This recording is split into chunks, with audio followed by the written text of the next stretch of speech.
Sikilizeni enyi wanaume, sisi ni zawadi, we are the prize. Msisahau hilo kamwe. Usiruhusu mwanamke yeyote ya kudharau au kuchanganya akili, gaslight, ukafikiri kama vile anakufanyia favor kwa kuwa tu yuko na wewe. Usiangukie kwenye huo upuuzi ese. Kama anataka kuondoka na wewe unajua hujakosea chochote na umefanya kila kitu ili abaki, lakini wapi, basi mwache aondoke. Usije ukamsii mwanamke anayetaka kukuacha abaki na wewe, mwisho wake utajuta sana. Ukweli ni kwamba akiondoka hautakufa, utakuwa sawa tu. Yeye si kitu cha kipekee kama unavyojidanganya. Kuna wanawake bora zaidi, wadogo zaidi, wenye maumbo mazuri zaidi, warembo zaidi yake, na waliokuzwa vizuri huko nje kwenye bahari ya maisha. Jikaze tu kuvua vizuri, mwisho wa siku utakuwa bora zaidi. Lia kwa muda mfupi tu, jifunze somo alafu songa mbele. Usije ukahangaika au kujilaumu kwa sababu ya mwanamke. Kwanza hakufanyii favor kwa kuwa na wewe, maana uhusiano ni kubadilishana thamani kwa pande zote mbili. Ukweli unabaki ukweli kwamba mwanamke anafaidika zaidi ya mwanaume katika mahusiano. Tumieni hekima tu, mtaliona hili. Sasa kwa nini unaumia au kukasirika kwa sababu ameondoka?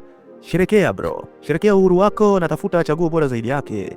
Hakikisha huyu ambaye utampata hawe ni mdogo zaidi ya yule, bora zaidi na mpya zaidi kuliko ex wako. Wewe ni zawadi, simama imara tu. Kama kitu pekee anachoweza kukupa ni vibe yake na mwili wake, basi yastahili kuwa mke wako.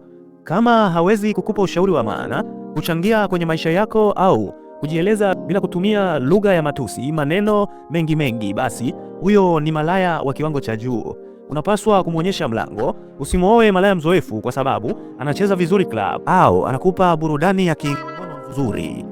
Atawafundisha nini watoto wako? Unadhani atawafundisha nini? Kuvuta, kuzungusha viuno, kufanya mambo ya ovyo? Kama hana cha kuwafundisha, basi kanyaga tuende bro. Kwa sababu usioe tatizo ambalo ungeweza kuliepuka kwa urahisi sana kwa sababu tu anakutimizia tamaa zako za kingono. Huyo anafaa kuwa mitaani bro, sio nyumbani kwako. Usiruhusu kushindwa kudhibiti hamu zako za kimwili kukufanya ujifunge na mtu asiye na kitu ndani yake. Hicho ndicho kinaitwa uzito, sio mzigo. Maana hata mizigo kuna muda utaifungua na kupata kitu ndani. Hiyo itakuwa kosa la maisha yako yote bro. Angalia vyema, muoe mwanamke wa thamani ya juu. Kuna wanawake wa burudani tu na kuna wanawake wa kujenga nyumba. Jua tofauti yao. Kama ana mapungufu makubwa ya tabia, hana thamani wala maadili, hastahili nafasi yoyote nyumbani kwako. Hata kama anakuridhisha kitandani au anaonekana mzuri kimwili, ameumbwa kwa ajili ya mitaa, huyo mwache huko. Mpaka upoteze kazi yako, pesa zako ziishe, uanguke na upate hasara, hautawahi kuja kugundua tabia halisi ya mwanamke anayedai kuwa anakupenda mdomoni. Wanawake wengi ni haki kwa masharti. Tena wana haki kweli kweli, lakini masharti ndio yanafanya watimize haki hiyo. Yaani, kadri pesa na maisha mazuri unavyowapa na vinavyoendelea, upendo wao hautaisha kamwe. Lakini vyanzo vya mapato vikikauka, utaona jana kutoka kwao bro. Wanawake hawapo kama vile unavyowafikiria. Niamini mimi ndugu yangu, linda kazi yako, pesa zako na mali zako, hata zaidi yake. Ukivipoteza utampoteza yeye na kila kitu kingine. Niaminini mimi ndugu zangu, lindeni kazi yenu, pesa zenu na mali zenu, hata zaidi ya wake zenu. Mkivipoteza mtampoteza yeye na kila kitu kingine. Yeye anaendelea kuwa mwanamke mzuri kwa sababu ya kile ambacho ananufaika nacho kutoka kwako. Mimi sio nabii, lakini naweza kukuambia kwa 90% kwamba yule mwanamke unayempenda zaidi kuliko anavyokupenda atauvunja moyo wako vibaya sana mpaka utatamani dunia ishe. Sasa sikia akili yako. Dunia ishe, sisi twende wapi? Utakufa mwenyewe huko.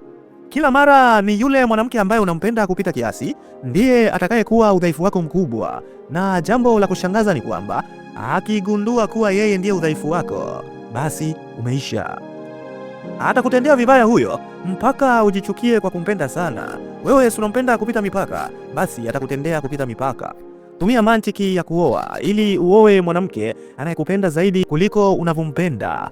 Na hii ndiyo sababu niliandika kitabu changu cha Kijana Mtukutu. Chukua kitabu hiki na ukisome, kitakusaidia sana. Hapo utakuwa salama. Wenzako wanasoma kitabu cha Kijana Mtukutu, wewe bado unapita tu na kutafuta ni namna gani utaishi bro. Kama kweli unataka kuwa bingwa wa mahusiano, soma kitabu cha Kijana Mtukutu.